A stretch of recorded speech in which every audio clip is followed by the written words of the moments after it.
Hello and welcome to the 2015 Acura TLX. This car is replacing the TLX and the TL. It's kind of, You mean TSX? TSX? what did I say? TLX. It's not replacing its own car. That'd be kind of weird. That would be kind of weird.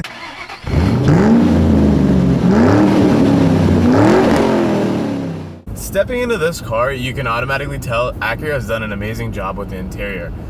Sitting in the seat, the comfort of the seat. I mean, I've driven a few different luxury cars, but there's something about the Acura seats. It's, I don't know, kind of like couch-esque. You can sit and it's like, it's very But not comfortable. couch-esque enough that you'll fall asleep while you're driving. Yeah, It's not I mean, that yeah, even. not to that point, but it's definitely very comfortable. Like this is definitely a car that I would say I would feel comfortable taking on a long ride. Yeah. And it's just, I don't know, how does it feel from the Good for passenger me. perspective? I'm good. There's enough space here. I'm sitting normally. Imagine there's enough seat in the back. Yeah, definitely space in the back. And it's kind of interesting. The interior, the leather and the actual softness is like a couch that you've had for a few years. It's been broken into and no. Yes, Exactly, like perfect, yes. like that awesome leather couch that you have in the basement. The that one you that's can like 20 years old, you're not getting rid of because it's still so comfortable. so Yeah. comfortable. Just Yeah, that's like exactly what it is. And by no means is it like a factor of the materials that they used or anything like that. It all feels premium, but the foam or whatever it is that's inside of the seats just make it feel extremely comfortable. Even to the touch, like the leather. Everything is soft touch. Yeah, everything just feels soft here is touch, soft and it's touch. awesome. And some car companies, what they do is this is all plastic versus this is soft touch. It's all soft touch everywhere. Well, not that to hardwood, but yeah, it's all soft touch everywhere. Leather over here still soft. Everything feels good. Feels good to touch. So this particular model is replacing, well, not even replacing. It's a combination of. Acura states it is replacing. It is replacing? TSX and the TL. Yeah, so the larger TL model, being one that's been the fourth generation TL on the market for, I believe, the last 5 years, with a few redesigns or a few Mid-generation. mid-generation refreshes, Yes. and the combination of that and the TSX, the smaller sedan that Acura has within their lineup. The design that they've done between both, it's not something that's as big as the TL, but still, On the outside. Yeah, on the inside, it's actually bigger. It is It's supposed to be bigger than the TL, the old TLs. the old TL, But it's also bigger than the TSX, obviously, but it's not as long. yeah, and It's then lower to the ground. and the design complexities that they have on the exterior, I felt like the last generation TL just wasn't cutting it for what's on the market. It looked weird. Yeah, it just looked. The first 4 years or 5 years, whatever it was out, it looked weird. That beak was disgusting. Yeah, and then they fixed it because everyone didn't like it, and then it was fine. But it was a bad. I think with this car, they were trying to be more normal. I love the look of this car. When they released it, when they had the announcement about this is coming, I was super excited because it was finally one of those TLs, pretty much. Yeah, and being an owner of, or previous owner of a third generation TL, I feel like that was the TL that, design wise, that was what Acura kind of did right, Yeah. And that I look feel like, will never get old. yeah, and it's an iconic, it's a classic iconic look for Acura, and that TL was there for that generation. 8 years. It was an 8 year. It was an 8 year. 11, I believe. Yeah, it was an 03, 8-year 04, service yeah. level for that generation, and I thought. And on that generation, the exterior and interior were amazing. Yeah. After that, I didn't understand where they were going. They didn't know the path they were taking. Yeah, This one, the path they're taking. They have the nice, beautiful jewel headlights in the front. The back is even the auto factory. The taillights are tinted because they know they're trying to go for that sport. They luxury. They didn't lose the market, but they lost some of the market share when that last TL came out because people were like, it was too much, too quick, it was too drastic, and they had to pull it back. Designers realized they had to pull it back. You can see some resemblance of the third generation TL in this car. You can see with the lines, you can see all of that. Yeah, Exactly. I think it's a mad aggressive looking car. Yeah. Even though this is an inline 4. So But you're driving they it do right. offer the V6 model, V6, even yes. with the all-wheel drive and But everything. what I've read everywhere, the V6 is not as supposedly fun to drive as this one. Maybe not as nimble, right? Yeah, it's supposed to be. This is the dual clutch, 8 speed, which, having had this car for a little while now, when I first got it, there's this cars. If you go on carscomplaint.com, the biggest thing is our transmission. Right? They've had this issue with this transmission that in a cold day, it's only been in cold days. Living out here in Virginia, there's cold days and there's really hot days. We're in the summer right now, so you don't feel any of that jerkiness that people are reporting. But in the winter, it was bad. Pulling out of the driveway, putting into drive, it would stall out and then go. But So it'd be like a jerky motion? Yeah, it would be a jerky motion, Yeah. and then it'd go away. Once the car heated up a little bit, it would go away. And I'm assuming it's because of the dual clutch. They haven't mastered that dual clutch in this it is their first time doing an 8-speed dual clutch, you know. But with a torque converter what I've back. heard, and I haven't done this yet with this car, is that you're supposed to get the transmission flushed out, and that's supposed to make it a lot better. But we'll do that and figure that out and let you guys know. But that's been one of those complaints. But this engine, it's a Honda engine. It's torquey. Yeah. So one of the biggest things that I think Acura and Honda have been fighting for the last few generations of not just the TLX, the TL, the Accord, and everything that runs on this particular transmission platform. If I'm not mistaken, this is actually also shared, maybe not this particular transmission, but the transmissions that Acura and Honda share within all their platforms, even the SUVs, have always had some sort of transmission issue or some sort of transmission related item that they were facing. So I feel like maybe it's being drawn back a little bit. It's not as focused on transmission issues. Yeah. But with this car, I think Acura definitely did it right. Exterior, interior, the package combinations that you can get. There's only 3 levels. On the inline 4, there's only 2 levels. There's the normal base model, which I don't recommend, because one thing I hated, I looked at the base model, and the base model on your gauges, right? It's not a digital gauge. It's not digital where it tells you like your gas mileage and stuff. It's one of those analog ones, those like old looking ones. Versus this one's a full color LCD.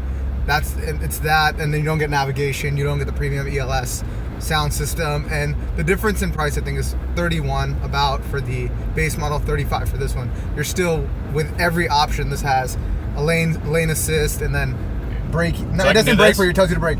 Yeah, actually, it has a brake warning. It doesn't brake for you. Which the best thing I like about this with the assistance features that it has is on the side when you have that blind spot monitoring, the actual light is on the inside. Where I feel like that's the best place to put it, because when all the other cars put it on the outside mirrors, and you never know when, you know, if somebody else is getting confused by it, or even when there's a, you know, big glare on it, and you just can't see it, and it's just, you know, sometimes it's no, that makes sense. So it's kind of towards the. I honestly, what I've noticed with those, the ones that are on the mirror, for some reason that area starts to fade on the mirror. Every time, that's the place that gets dirty first. For some reason, I don't know why. That's that heat, you know, the light creates some sort of heat that creates condensation. That's what's happened. You know? I've seen on a bunch of cars that little part is where the mirror is kind of jacked up. Yeah, and it's just, you know, I feel like it's not as convenient because you're looking at the mirror, but the thing is, where they have it placed is literally right by the mirror, and you're definitely looking at it while you're looking back.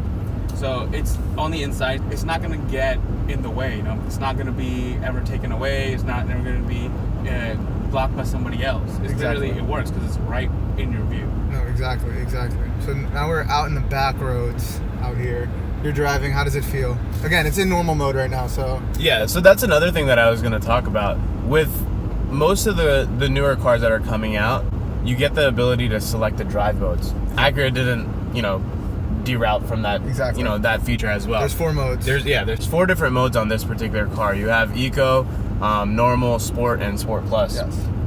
And each mode has, you know, the driving dynamics or the driving abilities, kind of what you would expect. In Eco mode, it kind of softens everything down. It's not torquey at all. It's shifting at 2,000 RPMs almost every single time. Eco mode, they're trying to, you know, get as much gas mileage out of your tank. It turns down the AC a little bit. Exactly. All those things happen. So all the features that you would expect to, you know, for the car to do automatically for you, it's doing all that. You know, minimizing that power, you know, all the features that you have, AC, whatever is running on the AC module, all that stuff will kind of dummy down a little bit so you save a little bit more fuel. Put the car in normal mode, it'll drive just as it's supposed to drive, you know, straight out of the factory. Comfortable. Nothing is, you know, jerkies. Yeah, nothing. They're trying to give you that, I'm just driving, I'm trying to get from point A to point B, and I'm trying to get it there in comfort. Nothing crazy over the top. Again, when you switch it over to Sport or Sport Plus, it starts changing the driving dynamics a little bit. You know, heavier steering. From what I experienced, heavier steering, your throttle response is a lot nicer. The Sport Plus is where all that happens. The Sport mode is a weird, like, middle between normal and that. Like, you can hear the engine. It tightens up a little bit. it starts to rev up a little bit, but when you put in Sport Plus is where it holds the rev every single time, and it sucks. And I tried to drive it in traffic. You're in second gear, just holding the rev behind a car. Not recommended. It gets to a point where you feel like, is something wrong with my car? Exactly. Like, why is it holding it for so long? Yeah, It's exactly. not doing anything. But it's supposed to do that. Yeah.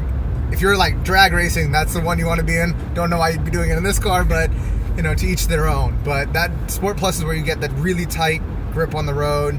Also, this car has the pause system, which has the back wheels steer as well.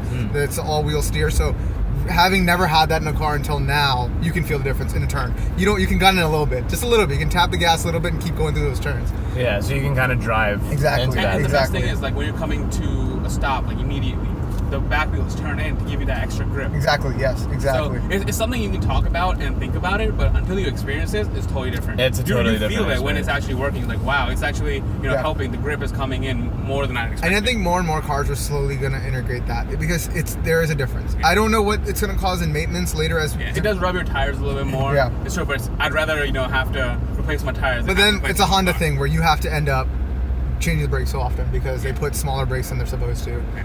So that's just kind of what ends up happening with a Honda anyway. But it's that VTEC engine. It's the same VTEC ideology they've had all these years, and it's torque heavy. Like even Civics are torque heavy. Yeah. For just a 140 horsepower car, those Civics were really torquey as well. So it's one of the same feels. You wanna kick it into Sport Plus, see what happens? Well, you're in front of a car. There's a car. Yeah, so that's what I was gonna say. The ability to have, who's in the market to look for a vehicle like this, the ability to have a daily driver that you can do, for your daily commutes. You can have it in eco mode when you're sitting in traffic, normal mode to do your regular grocery getting, and then on the weekend, if you're going to the vineyards or if you're going to wine country or whatever twisty you're gonna, roads or twisty something. roads. Out in the mountains, going anywhere. Yeah, if you just want to drive it around and throw it around. By no means is it a track car, but you can definitely take it around. And then on single lane, windy roads, you can have some fun with this thing. Exactly. So, with that being said, the individuals that are on the market that want an all-around car, Acura has done a perfect combination with looks, interior and exterior comfort, and then also being able to have that driving dynamics, set. So let's switch this to Sport Plus. this. Yep, just hit that. And then there you go, Sport Plus. Sport Plus. Yeah, it'll automatically downshift. Your throttle response becomes very like hairline. You barely have to touch it. Yep. And it does keep the revs up higher. It's always matching that rev. One thing though, this car and even the V6 has the paddle shifts. One thing I hate about all these cars that come out with paddle shifts are they move with the steering wheel, unlike when they're stationary there. So if you're turning and you started playing with those, you gotta fumble around to get them. And I do that so often. I'm like, why am I doing this? You gotta know where you have to come back. That might be a design thing, but Acura's not the only one that has that. I've noticed that on a lot of cars that we drive and test. So so it's one of those things, but it doesn't let you. If you gun it to red line, it's gonna shift up for you. It's not gonna let you. Destroy the transmission. At the end of the day, it's not a pure manual car, so it's gonna have that computer intervention that it needs. One thing that manual drivers will be upset about does not come in a manual. Neither model comes in a manual anymore. It's just an industry standard more and more as we go through. It's not. Yeah, it's because it's competing in markets, such as the 3 Series, the C-Class, the Infinity, and the A4. Those you'll have the option in some of them to give you the manual transmission, but those are for if you're looking for that pure sport feel all the time. Yeah, I think that speaking of competitors, I think this car is kind of uniquely placed where it is. It's cheaper than the 3 Series with all the options. It's starting prices. I think that's a great thing. Yeah. If you just want a nice luxury car, but you don't want to spend $50,000, $40,000, even $35,000, because it starts at $31,000. I think in $30,000 is about where it starts. That's a great price. You still get plenty of options, and at the end of the day, you're getting a Honda. Honda's gonna last you. You have reliability. Exactly. I mean, you're getting the looks and the feel of a luxury car. Exactly. Because it is a luxury car. Yeah, it is. I mean, Acura being the luxury brand of Honda, you get the reliability of Honda that you would expect for, as long as you can probably think of her, as long as the life of the car goes. And everyone knows Honda is a manufacturer that's known for their reliability and quality of cars that they make. And I feel like as long as the engine will hold up, the interior will hold up. Because the interior doesn't have materials that I feel like are gonna just deteriorate. Yeah. As long as you maintain it properly, you'll be perfectly fine maintaining it with the life of the car. Exactly. It's one of those things you get with a Japanese car maker is that you know it's gonna last. It may not be the most powerful car coming out the gate. It's not going to be. Every car now has a turbo. This is a naturally aspirated, V4. So you're not gonna get all the power in the world. That's somewhere you'd have to get like a A4 with their turbo, which has about actually the same horsepower, but you can feel that. You can feel the turbo in that. You get and with that, you'll get that turbo lag. Exactly, and you get a 335, but you're gonna end up spending $50,000 with a 335. Which is, yeah, exactly. Configured comparably. If you want to compare this to like straight up compare this is a 320 comparison in the price range, an IS 250. You're getting the same kind of thing, and even ISs get optioned up. Yeah, they cost a lot. Yeah, when you throw in a few things, it gets pretty option. It gets pretty high there. In the inline 4, there's only two options: base, tech, and then if you go to the V6, it's the base V6, which will have the V6 with 290 horsepower, has a little more kick to it. But then you can also go to the tech package, and then the advanced package, which will have the all-wheel drive and all that. All-wheel drive on Acuras they're made for sport all-wheel drive. They're not an all-wheel drive where you want to go drive into a mountain, which is what I've been told from Acura dealers. The super handling all-wheel drive, the SH all-wheel drive. Yeah. So, but one thing you won't get with its German competitors is it has 2 screens. Yeah, and that's a love or hate thing. Yeah. That's definitely a love or hate thing. I feel like it's better than what they had in their previous generation, the TLX. Their interiors were not up to It was a giant button in the middle, and they still have this, but it's kind of hidden away because you have this focal point of a second screen that it's not your main interface that you control everything with. There's touchscreen, and then having the dual screens, I think that gives you a little bit more of a premium luxury feel. It's something that separates the competitors from what Acura does. Now, one thing that I'm kind of interested and excited to see or know is the common trend that Acura kind of holds off on their performance version of the TL or their flagship. The Type S, exactly. Yeah. So for the 3rd generation, they held off until maybe the last 2 years of manufacturing that car to bring out that Type S model. Now, again, going back to how that car looked, felt, drove, that was an awesome looking car. And then when they brought out the Type S version, it was a game changer. And it made 10 times better. And it made that car that was already an awesome looking car, awesome driving car, 10 times better. Yeah. Now, I know with the last generation, the 4th generation TL, it never came out. So they skipped that generation. Maybe because the popularity of that car, maybe because of the size and the variants that car came in. They went towards the super handling, all-wheel drive, and they were kind of focusing in that market. But I think with this generation TLX, Acura can, and if they do, that would be awesome. All the rumors say it's not happening. It's not happening, but that they're bringing that Civic Type R to America, and that will be the Honda thing. And they have the NSX coming out, things like that. That's their performance. That's what they want. They either want you to go to their Honda brand, or they want you to go get the NSX. They're not giving you that middle ground right now. And I mean, it would be great if they did. I would get it. I would totally get it. And Acura, listen to everybody that's talking about it. You have enthusiasts that want it. That's what you guys need to do. This is something that, especially this car. Again, the design philosophy behind this car, the body lines of this car, it's an amazing looking car. You call it an athlete. It's supposed to be the red carpet athlete, right? Yeah. That's what they stated when this car came out. And it's not an athlete. It's not an athlete car. It's not. You're not racing any car down the street with this and winning, unless it's like a Corolla or something. You're not. That's not what this car is for. I feel like they need to follow that trend. And right now, the athletes are juicing. You need to start juicing this car. Exactly. You need to bring out a Get Type the turbo. Put the turbo in it. They made that Gaplin turbo with over 300 horsepower that they showed at the SEMA a couple years ago. Yeah. Make something like the car. Don't make that exact car because no one's gonna buy that exact car. But put a turbo in it. Let's start doing that. And have that option. Lexus has moved to it. Infiniti just moved to it. It's just jump on the bandwagon. Yeah, everyone's embracing that performance line of all their cars. You mentioned Lexus. Lexus has their F Sport line.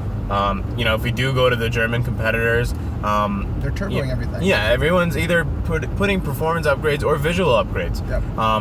You can get a body kit in this car. That's what I was gonna say. So, for everyone that's looking for a Type S version, with Acura not bringing that out, you do have the aero kits that you can buy as factory, aero kits for this particular car. That makes it look a lot more aggressive. Yeah, exactly.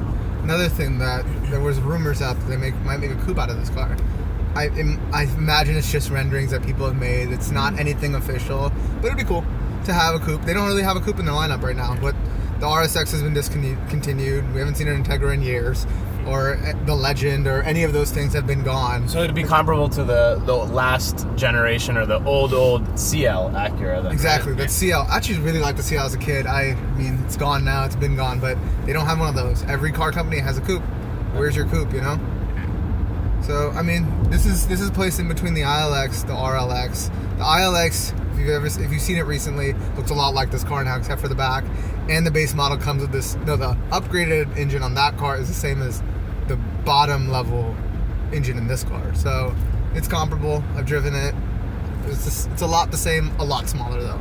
You're not going to be able to put 5 people. That brings up a good point. So in an industry where automakers are making so many different variants of one car, Right. or have an extremely large list of different vehicles that they can pick from their brand. Yeah. Not to bash on anybody, but you know, BMW, for example, they have so many different variants of a particular car that you can get for someone that's in the market for just a small sedan, or a mid-size sedan for that matter. Acura has made it really easy. You mentioned the ILX being their entry-level smaller sedan, then the TLX being the mid-range, and then the RLX being the larger, luxury sedan that they have. So someone who's coming into the market looking for a particular car, that's right there in the middle, sports sedan, with the daily drive ability, reliability, something that looks great in a particular price range. Acura has made it really easy. They're undercutting the competition. Yeah, and falling back on the features that you get, it's an awesome package that you get for that price range. The fully loaded V6 with every option is under 50. It's at like $45,000, which is very cheap for anything else you're getting in the market. I imagine a fully loaded direct competitor as an IS is at least $50,000, at least. Like with their 350 all-wheel drive, every option sitting at 50. They're trying to get back into this market, and they're giving you a great value for it.